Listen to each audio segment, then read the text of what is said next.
The opinions expressed on this radio station, its programs, and its website by the hosts, guests, and call-in listeners or chatters are solely the opinions of the original source who expressed them. They do not necessarily represent the opinions of Revolution Radio and FreedomSlips.com, its staff, or affiliates. You're listening to Revolution Radio, FreedomSlips.com, 100% listener-supported radio, and now we return you to your host.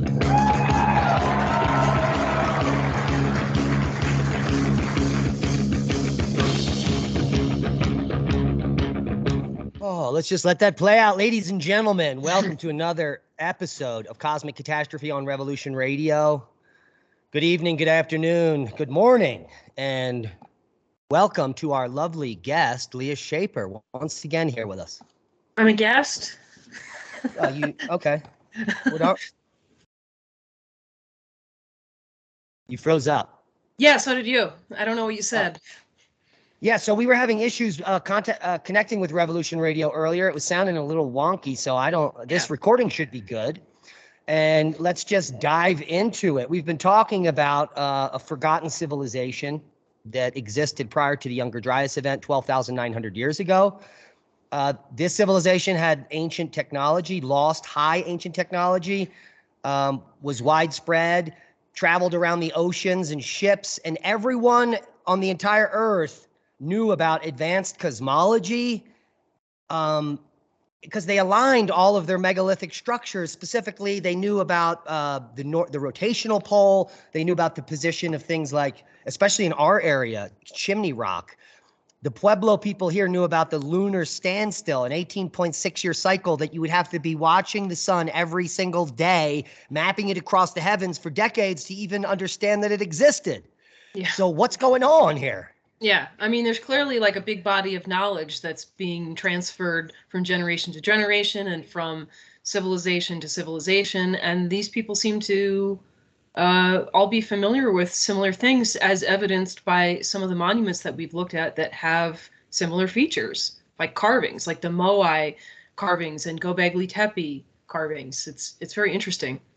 Yeah, and just like Whisper Down the Lane, the story at the end point is not the beginning story. So what we have in these myths and legends from all these different cultures is not the story.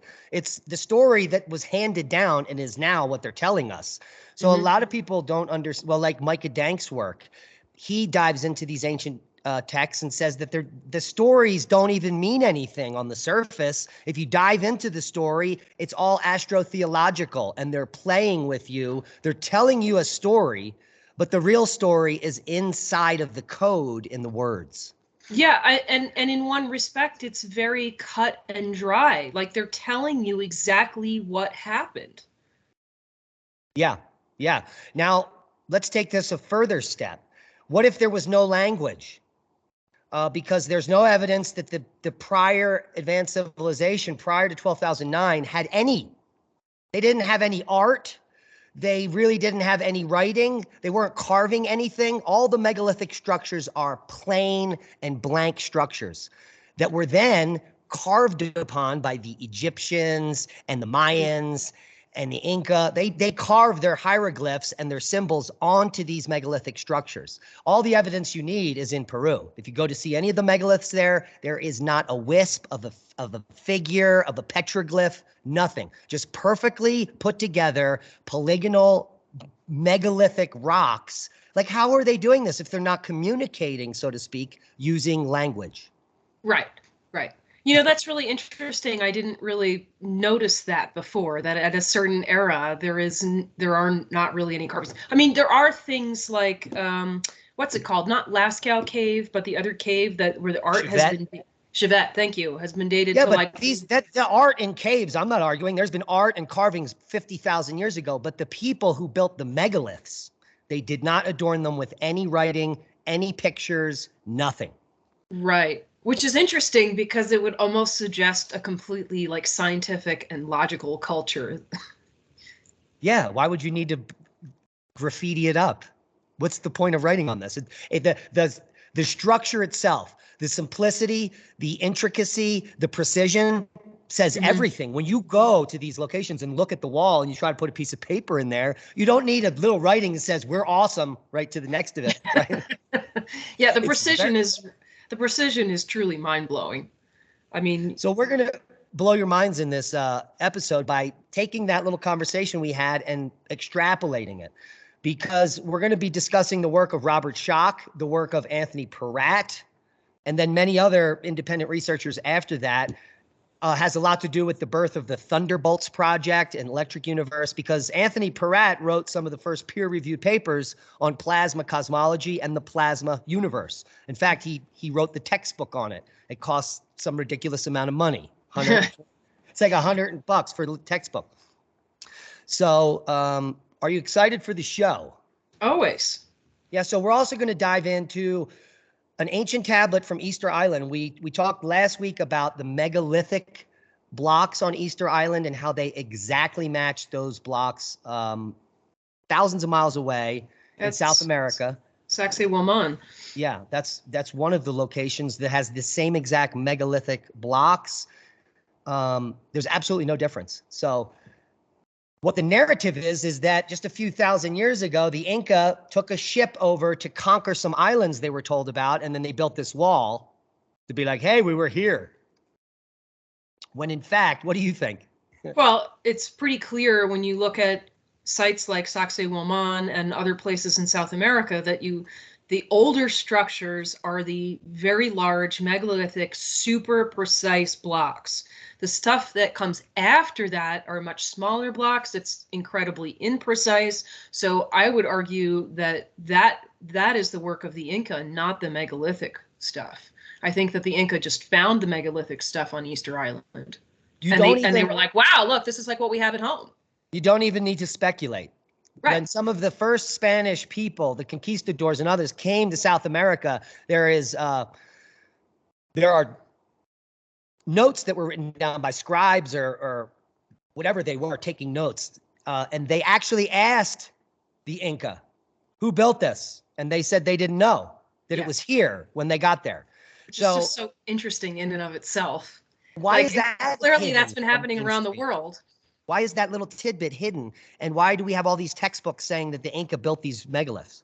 Because the narrative is that as time goes on, we get more and more advanced. We can't handle the idea that people long before us had higher technology and knew more than we did. Yeah. And well, and then that whole those confusing stories continue with Easter Island, because the people living there, they don't know how they carved the moai. Mm-hmm. Right? They have when Thor Heyerdahl went there and when he wrote his book, a lot of them showed him the secrets of Easter Island, things that normal people didn't know about, these caves that they had, all that artwork I showed you with the birds that they then cut down from the cave and stole. All these countries stole it and put it in their museums. So Thor Heyerdahl got somewhere, and then he excavated the moai and found out that they're like 50 feet long and they have carvings on their backs, and he's like, wait a minute. Mm-hmm. But they were able to lift moai. The islanders showed him how they lift moai by stacking rocks and slowly moving it up with a big pile of rocks behind it. They also showed him how they can walk the moai down a road with two ropes and they rock it. And that's why some of the moai had rounded bottoms, but not all the moai have these rounded bottoms. Mm-hmm. And so we concluded that the Easter Islanders, in fact, did make moai, but the main moai were already on the island. They found them, and then they somehow became a religious cult and started carving these moai. Mm-hmm. Which makes a lot of sense. I mean, if you arrive on this island and you find these enormous giant moai and you're going, how in the world did they make these? It's not such a big stretch to think that might become a part of your cultural religion. Especially when you have all this soft, tough rock where you can easily carve it with just a stick. Sure. Yeah. Sure.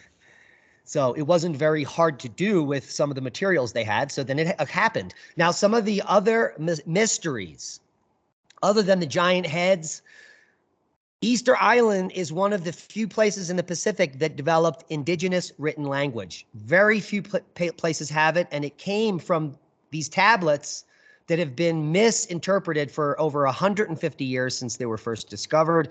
And the main tablet, which they all refer to on the island, is the Rongo Rongo. Mm-hmm. Yeah, have you heard? I'm sorry, have the Rongo Rongo tablets, have they been dated at all?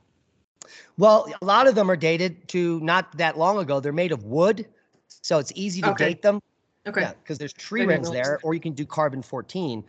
But there's more than one Rongo Rongo, and we'll get into that. But before we get into that, let's do a little background. And you tell me if you can see the screen. I see us in the screen share. There we go. I see your browser. Okay, before we get started, there's some interesting information that I uncovered, and this is very pertinent to a lot of the discussions we had, especially with the mound building culture in America. The Hopewell, the Adena, these are all the same people. They just, archaeology gave them different names. The Fort Ancient, that's the third group that is associated with mound building. But here's the interesting thing. Those cultures only go back to 2000 BC. So they only go back 4,000. Some of it you can stretch back to 4,500 years before now. So 2,500 BC. But they're not telling you about this. On the LSU campus, where they have two mounds right in the front of their main science building, That's funny. they did some excavation and they carbon dated the bottom of Mound B to 11,000 years before present. Wow. So these mound building cultures, they are probably, in my opinion, kind of a global culture, North and South America. They were the Clovis people. Then after the event, what do we see worldwide? We see Gobekli Tepe. We see these shrines, these giant things, these monolithic things being built for a purpose. And that's what starts here in North America right after the event, because everything calms down 11,500 years ago. That's the final blow. Here we begin building mounds. So the sun must have come out and there must have been a sense that it's all over. Yeah. That's my opinion. Yeah, but then the question is what is the purpose of the mounds? Yeah, well, the mounds, lots of them have been studied. There are some temple mounds that have pyramid-like structures that have the correct orientations with the cardinal directions. And then there are other types of mounds that are just round hills that are burials. Some of the burials have hundreds of burials in them, and some of them just have very few. So there's multiple stories going on with these mounds. And then we have things like Serpent Mound. Mm-hmm. Yeah. And then there's the earthworks. So not only are there mounds and there's pyramids and pyramid-like structures, and then there's mound burials, we have earthworks in the shape of serpents. In the case of the Hopewell earthworks, it literally has a comet. Remember that one? Yeah. Yeah. And then these things can only be seen from the sky. So what is going on? Yeah. Kind of interesting. It And is. so that's just some background to get started. Now we're going to be talking about plasma outbursts, solar outbursts. And in order to do that, you should have some background. So Robert Schoch, in his hypothesis about the Younger Dryas event, is claiming, and I don't agree with him here. If you read this article that he put out a few years ago on the end of the last ice ages and his thoughts on the solar outburst, he completely discounts the comet. Yeah. And he says, however, the evidence does not support a comet hitting Earth at this time. I completely disagree with that. I mean, to me, the Carolina Bays are the evidence of a cometary impact, of some kind of impact. Well, and we've discussed at least a dozen peer-reviewed papers on different cosmogenic precursors that, well, can be associated with a comet. Sure. We've got a beryllium spikes. We've got desert glass. We've got the glass in the Atacama Desert. We've got the black mats. And in those mats, we've got microspherules. We've got a platinum spike. We've got nanodiamonds. We've got shocked. I mean, it's the evidence is overwhelming for impactors. Yeah, and to be clear, like I'm not discounting that perhaps there was a solar outburst or some kind of plasma interaction of some kind as well. I think both things could have happened, and they may have been related and consequential.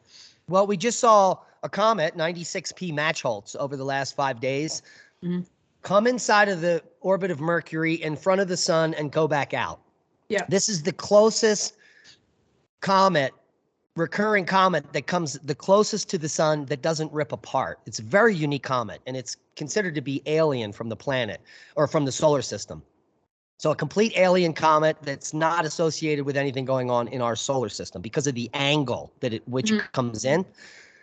But what we witnessed as it came in over the last 4 or 5 days is as it approached the sun, on the opposite side of the sun, there were CMEs blasting off. So it was triggering coronal mass ejections. Right, exactly. Like clearly those kinds of things are related and have a causal effect on each other. Now imagine a gigantic comet that breaks apart into a million pieces. Yeah. Because these debris fields, we even have witnessed them in the last few decades. Comets coming in and breaking up into millions of pieces from the size of houses down to dust grains. Right. So you get all this debris now from a big comet heading towards the sun for the first time ever. So they're not even like electrostatically balanced in any way. They're completely unique, and you get big booms. Right. And think about the disproportionateness of the sun versus a comet and the power of the electromagnetic forces on a comet from the sun. So of course they're going to break up. I mean, not all the time, depending on proximity, right? But that has to be playing a role here. Are you claiming that comets are not snowballs? Dirty snowballs? Indeed, I am. Clearly, they're not snowballs. We've landed on them and they're rock. All right. So now the whole idea. So we've said we don't agree with Robert Schoch, and I think if we had a long conversation with him, he may start to agree with our position that both things are happening because the evidence is overwhelming, potentially for the cometary impact and impactors in general because of the Carolina Bays. But we also have this tsunami evidence worldwide, and he doesn't really discuss that. And I think it's that's could be a problem. He needs more information, but maybe not. Maybe he's just stuck on the idea. Yeah. But part of his idea then goes over to the Rongo-Rongo, which we'll get to. But first, before we get to the Rongo-Rongo, you won't understand what Lee and I are going to say about it until we tell you what might have been going on here. So if there are, in fact, major solar outbursts going on, let's say we have geomagnetic storms on Earth that are thousands of times stronger than the Carrington event. This is what we're talking about. You're going to get what Anthony Peratt wrote about here a very long time ago. This is the only paper you need to know to understand Electric Universe, the Thunderbolts Project, and what we call plasma petroglyphs, because this is the paper. Characteristics for the occurrence of a high current Z-pinch aurora as recorded in antiquity. Now that is a mouthful. But all that means is that up in the aurora belt here, we're going to turn it up by 1,000. So the normal aurora we see is not what's going to happen if you turn up the electricity by 1,000. Something will change. And in fact, he proved what happens using experiments in plasma. He proved that what would happen in this aurora belt, you would get this energetic Birkeland current, which starts to illuminate in different and varied ways. Here's the experiment, depending on how much energy you put into it. And so as you turn up the knob, up and down, you get different figures in the plasma column. The Z-pinch will separate into different, here's the conceptual, there's the experiment on the right. And what Anthony Peratt found accidentally, he wasn't going out to do this. He had already done the experiments and he knew what the toroids look like here. But for some reason, he ended up at I think a petroglyph conference or something, and they were talking about unknown petroglyphs. And he went up to one of the people and said, no, I know what those are because I make them in a lab. Yeah. And there begins the unraveling of all these petroglyphs worldwide that no one understood. Why are all the people drawing the same thing? Yeah. And it's not like a thing. Why are they drawing these weird anthropomorphic figures with dots on either side of them? All over the world. Here's Spain, Guyana, Italy. They're in the Azores, in caves, in the middle of the Atlantic. So it became quite clear that these unknown petroglyphs that are worldwide are having to do with something in the sky. the similarity and the resemblance around the world is so incredibly striking. And then you look at it compared to the plasma formations that Peratt produced, and it's like, holy crap. Yeah, it explains the Jacob's ladder, which is the Mhm. stairway to heaven. All these things we know about, it explains what they are. This is something that people were witnessing Yeah. in Armenia, in California, in Colombia, in Brazil, New Mexico, Australia, Utah. You can't ask for a better explanation of a worldwide phenomena like this. Like, it is the perfect explanation. It is an Occam's razor explanation.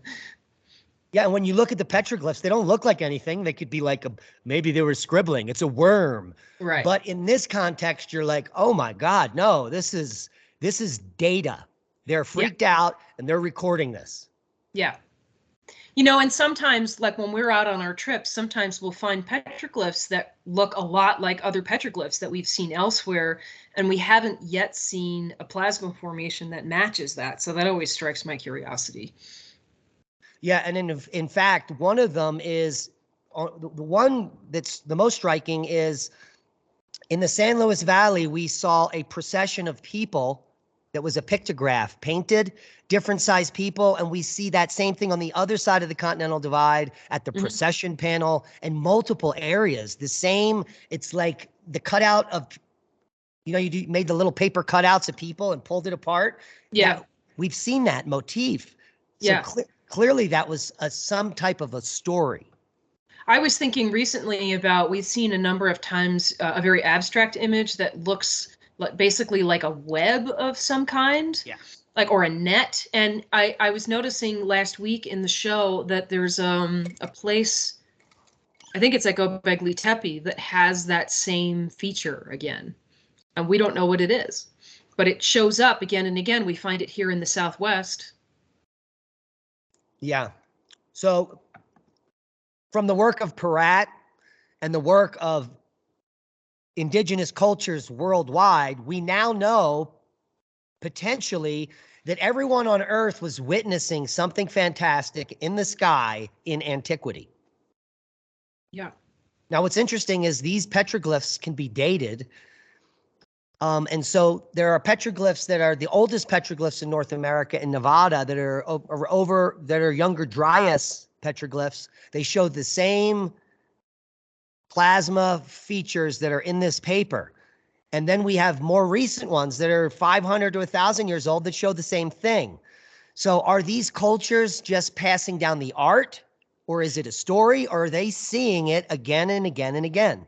I was just wondering the same thing, because in fact, in this image in the upper left, you have, basically like a Jacob's ladder, but you could argue that some of those also look like corn stalks. Yes. And we've seen lots of recent petroglyphs that look like corn stalks, and they may very well be representing corn stalks, but are they also sort of copying older petroglyphs and it's morphed into corn stalks? Like, it's really hard to tell exactly what's going on there because they're so similar.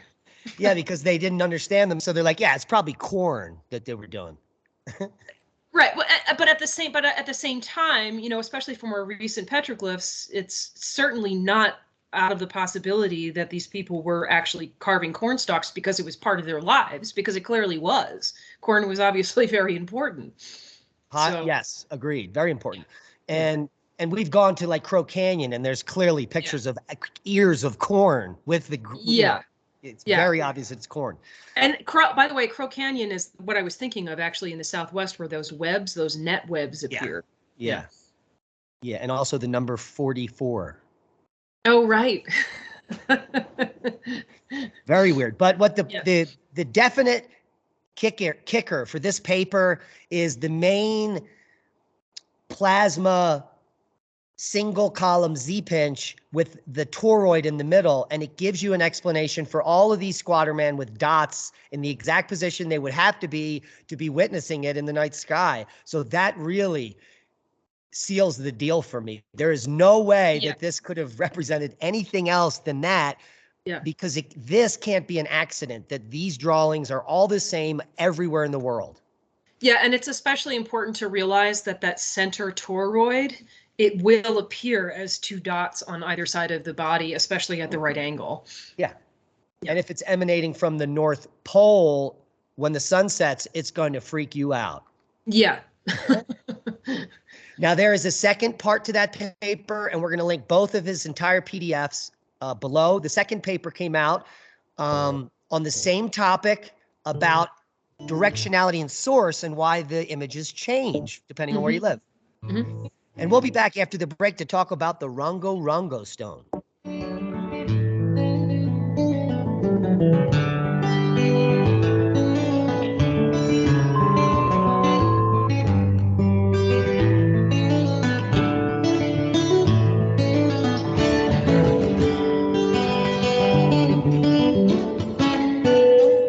Revolution Radio at freedomslips.com. We'll be right back after this message.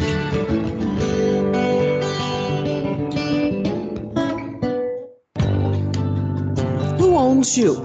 If you're not in control, then someone else is.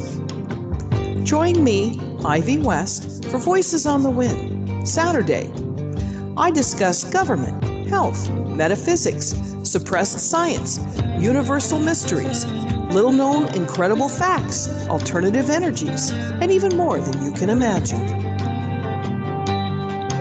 There was blood on the wire. Won't you join us on Revolution Radio Saturdays for Voices on the Wind with me, Ivy West. There are lives in the balance, people under fire, children at the cannons. Because if your head's in the sand, your tail is a target. Thank you for listening to Revolution Radio at freedomslips.com, the #1 listener-supported radio station on the internet. Please help support this station so this battle can continue forward. Revolution Radio!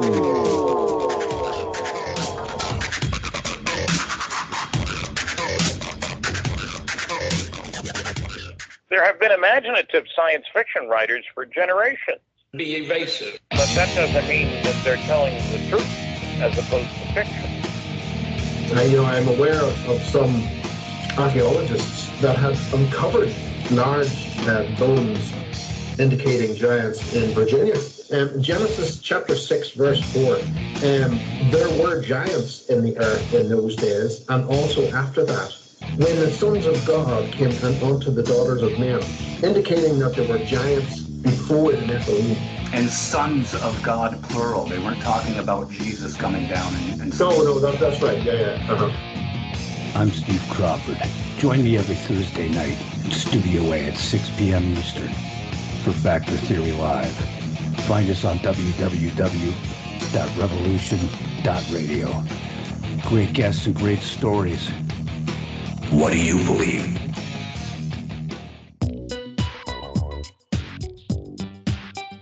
Join me on the Brian Rouge Show on Revolution Radio, Eastern Standard Time, every Tuesday night from 6 to 8. We talk about the four most vital things, in my view, affecting all of humanity.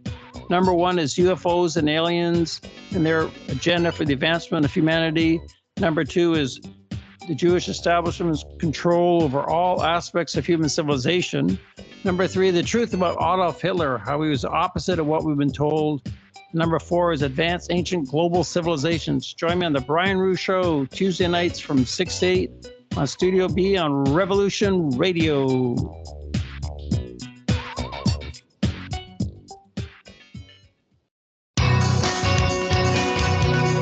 Thank you for listening to Revolution Radio at freedomslips.com. Any commercial advertising you may hear in this program is of the sole discretion and benefit of the host of whose program you are listening to. Revolution Radio does not endorse any commercial products, nor does it accept monetary compensation for on-air advertising of commercial products, nor will it ever. We are and shall remain 100% listener supported. Any product advertising on this program are considered used at buyer risk, and Revolution Radio shall not be held liable for any claims or damages received from any product advertised within this program. Revolution Radio, where information never sleeps.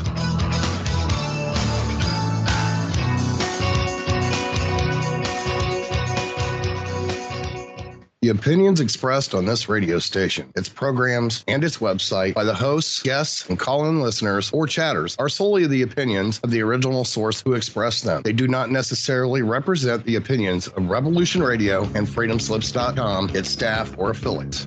You're listening to Revolution Radio, FreedomSlips.com, 100% listener-supported radio, and now we return you to your host.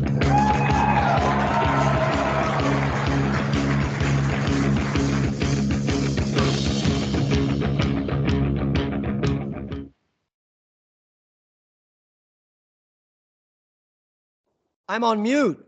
Did you hear me? You're on mute. I'm laughing at myself because I'm telling you you're muted with my mic off. Oh my gosh. Get it together, guys. That was such a smooth transition. At least they could see us because I stopped the screen share. I should have just kept the screen share on and they would have noticed us in the little tiny boxes.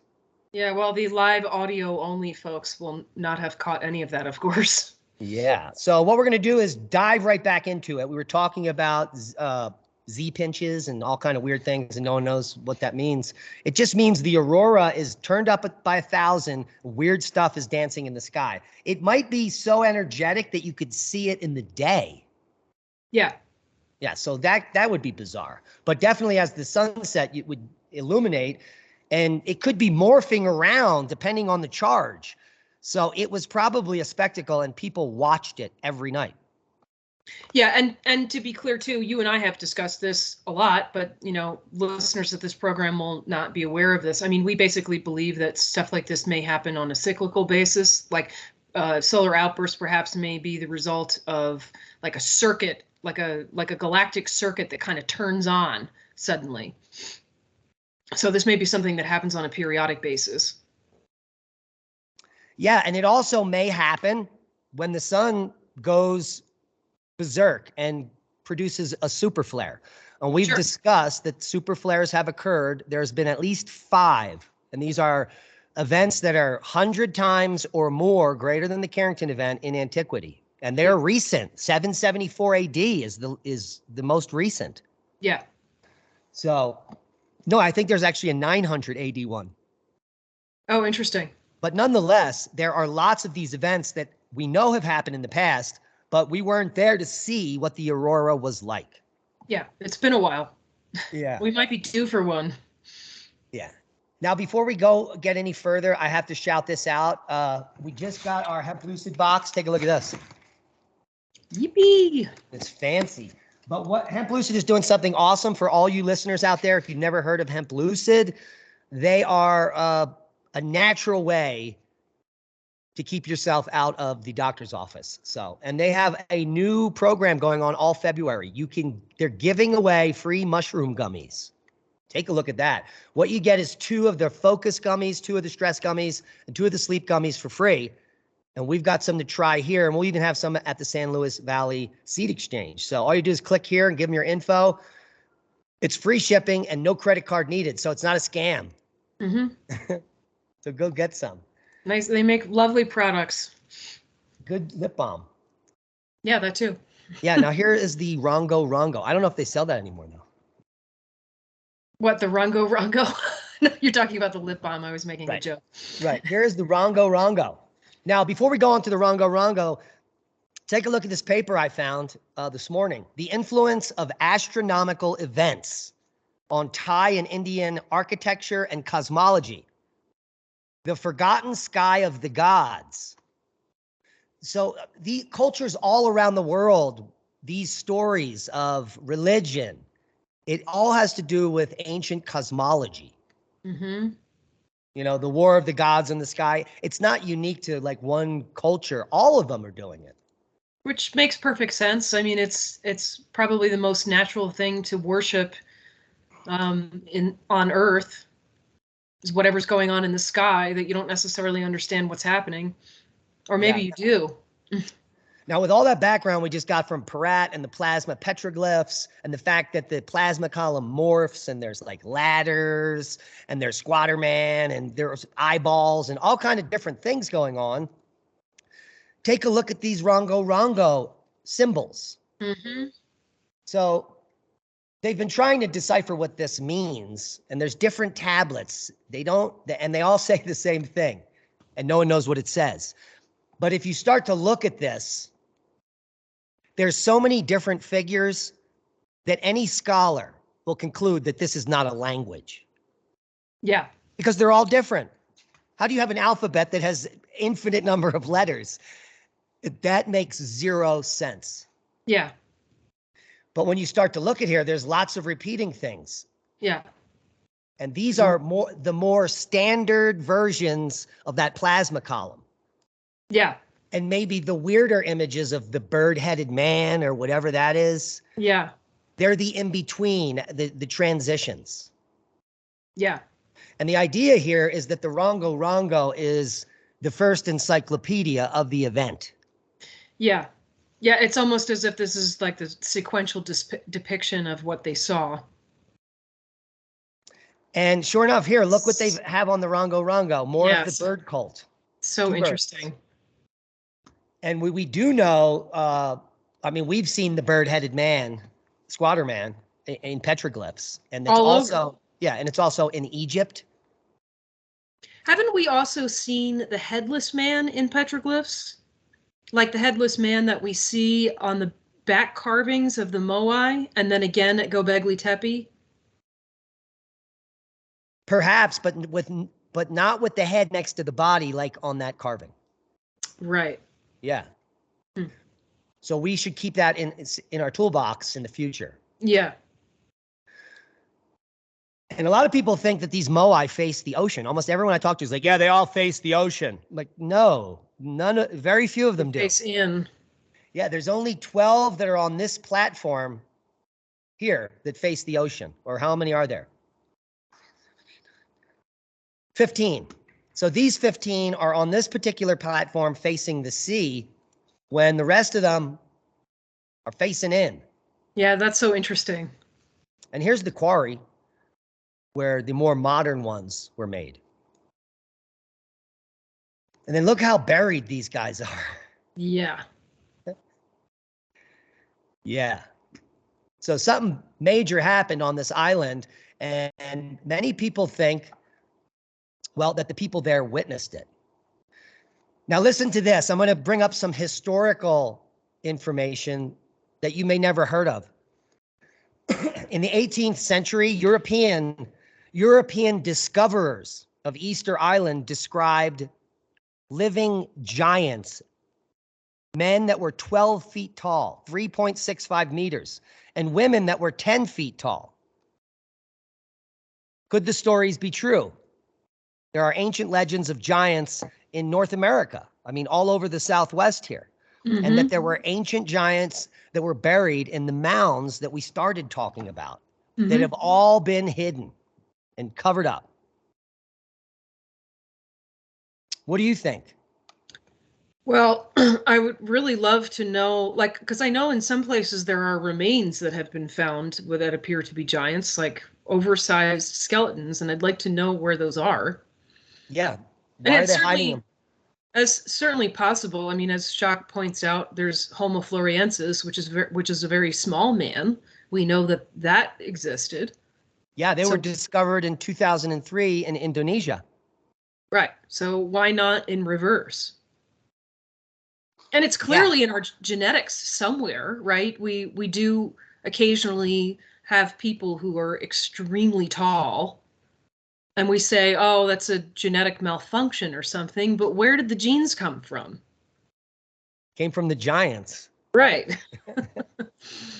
So, I mean, it sounds, on the face, it sounds to some people surely ridiculous, but when you just accounting for Homo floresiensis alone suggests that it shouldn't be discounted. Yeah, exactly. How tall is Homo floresiensis?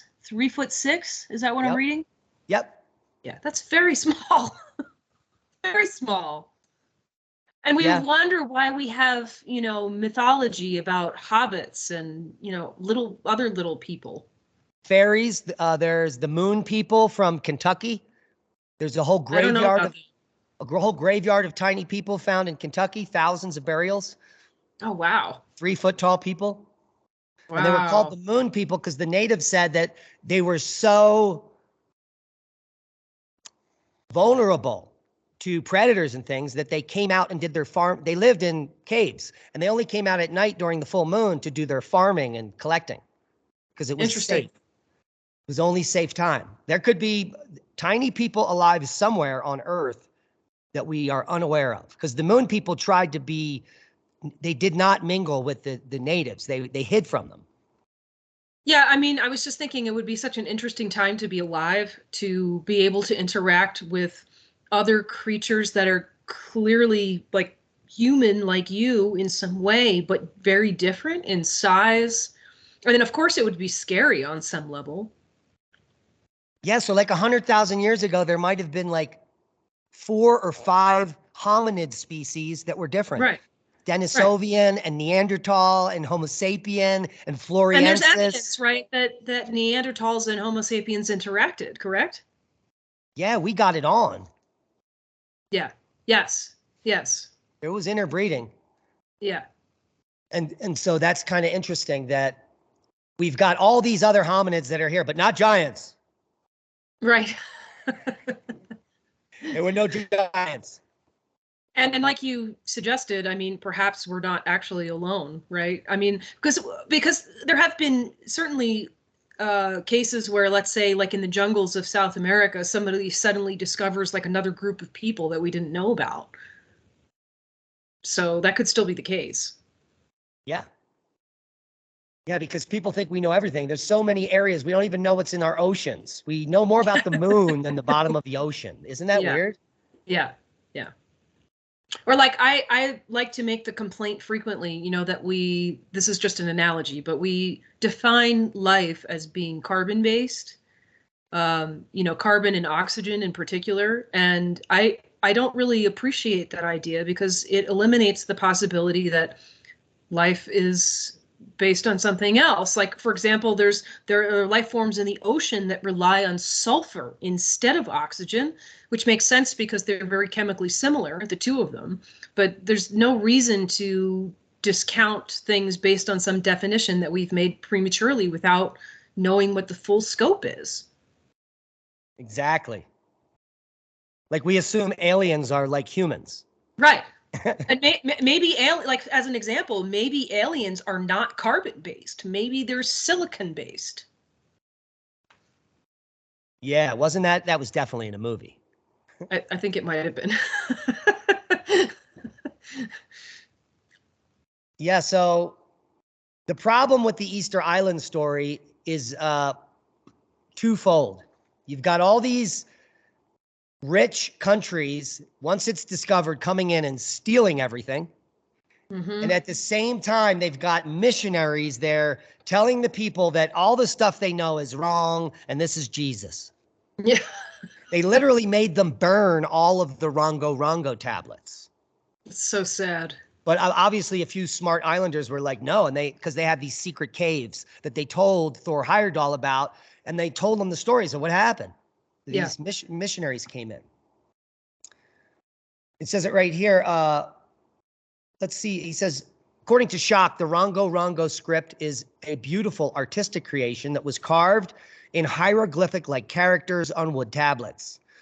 For over 150 years, the Rongo was misunderstood, but we now have a cogent and compelling theory as to what it represents, and we just presented that to you.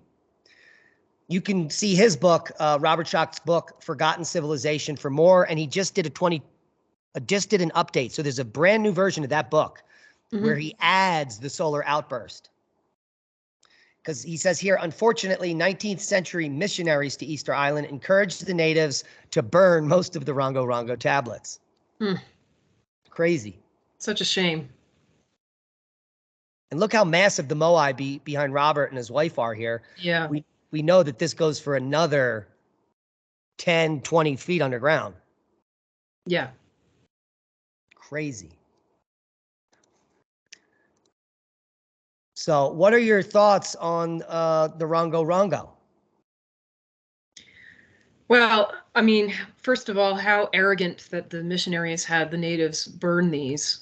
It's just another example of this presumption that, you know, what we know now is more important than anything that was known before. And in that case is a clear indication of trying to erase that, which is just wildly arrogant. I mean, I definitely see the resemblance in the Rongo Rongo to the plasma petroglyphs, and that is incredibly intriguing because, like I said earlier, this could easily be telling the story of what was seen in the sky. I mean, I think it's interesting that some of these figures repeat. Yeah, absolutely. But you would expect that if it's a long event and it's going like up and down. Yeah. You're going to come back to the same plasma formation. Yeah. And it kind of gives some perspective about how something like a petroglyph sort of starts to morph into language. You know, starting with a pictorial representation, and then it becomes like a script, and then each of those formations almost become like writing. It's very interesting. Yeah. And for being one of the only areas in this part of the world that actually developed its own language, that's very unique. Yeah. Yeah. So what do you think the purpose of putting these moai around the perimeter of the island? Because this is clearly has to happen in the last 11,500 years, the carving here. So it's like they're right after the sea level rises, the same thing happening on Göbekli Tepe. They're making those circles. Here, they're making the moai. Yeah. I've been wondering about this for the longest time, particularly the element where the moai are facing inward. I really don't know what that means. Like, it almost seems like it symbolizes protection, but then sometimes I think perhaps the moai are like marking something that was seen in the sky, and that's why they were in the positions that they're in. But I don't know. I haven't come up with a theory that feels right to me on that. Yeah, because this down here, Orongo, the bottom of the island, that's where they do the Birdman cult. Yeah. It's where they jump off and go over to Motonui here to get the egg. I think that's a more recent phenomenon. It has nothing to do with this initial layout here on the island. I would agree with that. Yeah, and there might be, and they've tried to determine if somehow these they intersect and they point to different places, but no one's really has a good idea on that. Right. Or maybe even, I don't know, maybe the moai represent other groups of people around the world, and that's the general direction that they're in. I mean, I'm just throwing things out there. I could believe that. That's a very good idea. Mm-hmm. And in fact, we may never know. It's not like we're going to find a secret book that tells us what happened here. Right. And the coastal moai, they are the more recent moai or the older moai, or a combination? They look recent and easily carvable.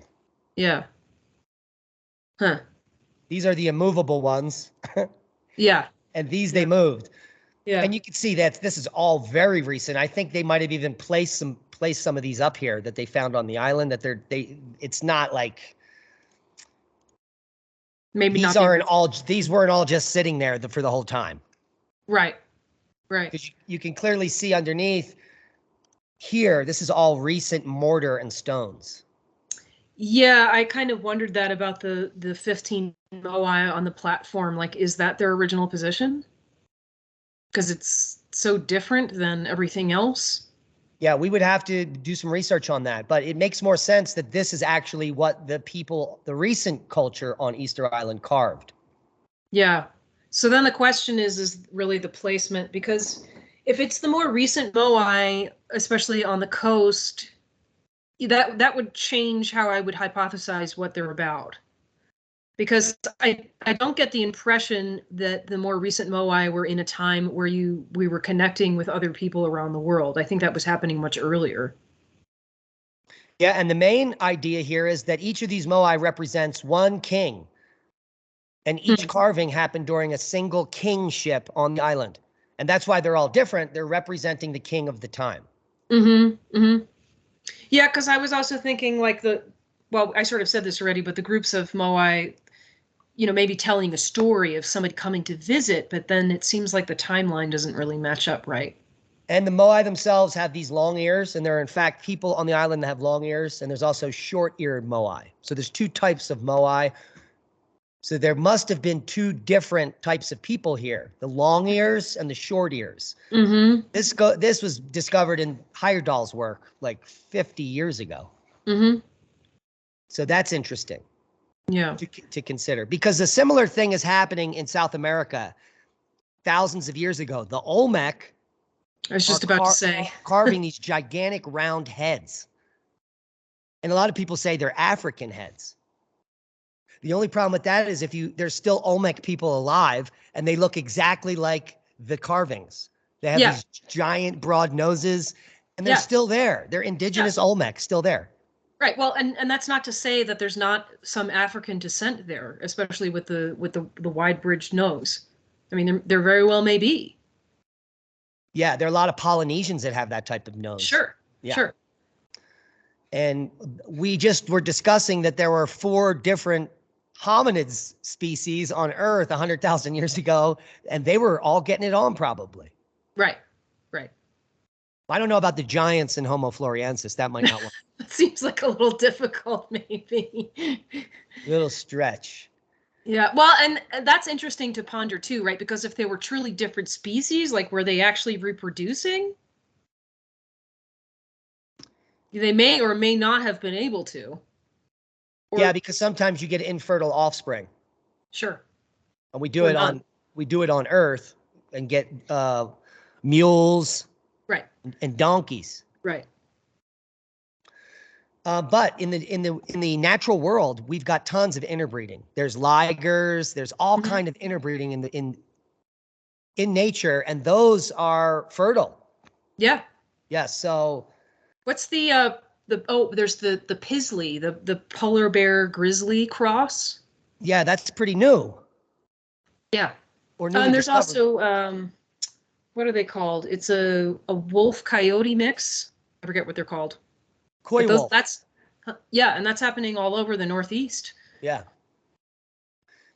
So we only got about 5 minutes left here. We've been showing over a series of weeks that there's something going on in the archaeological record. For some reason, they're hiding information, maybe on giants. They're purposefully calling indigenous people in North America names that they make up, which don't make sense. All this is is confusing the science, in my opinion. Yeah. I don't know if it's really intentional. I mean, maybe it is for some people, but and maybe on the larger scale it is. However, it seems like most of the time it's a function of not being able to believe that progress might not be linear, that it's actually cyclical in some way, that people could be more advanced than we are now thousands of years ago. I think it's just a very hard pill to swallow for a lot of people. Yeah, and the fact that we now know that the mound builders have been around since the Younger Dryas event. Yeah.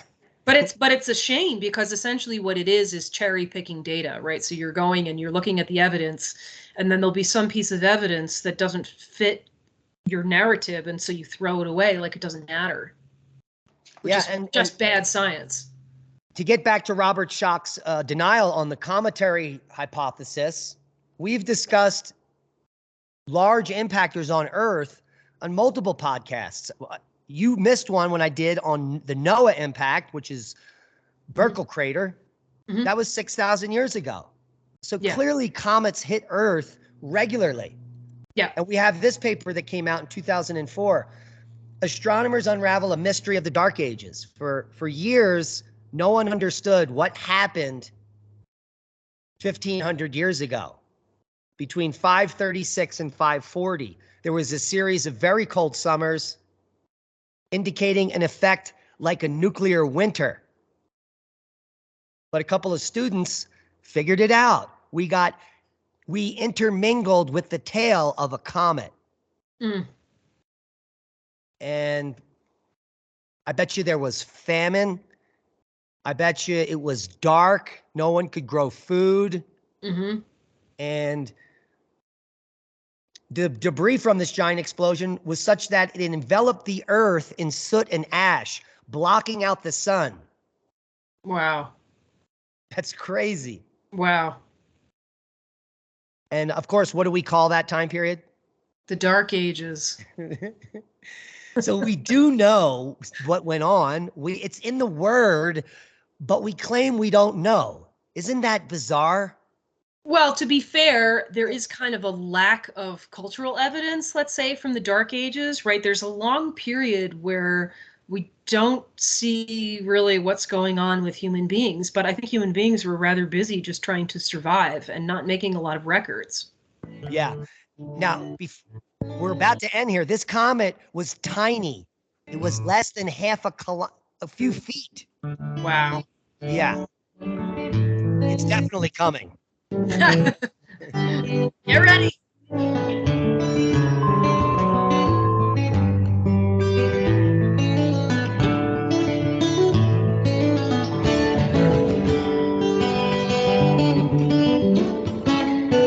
Listen to Revolution Radio at freedomslips.com, and we'll be right back after this message.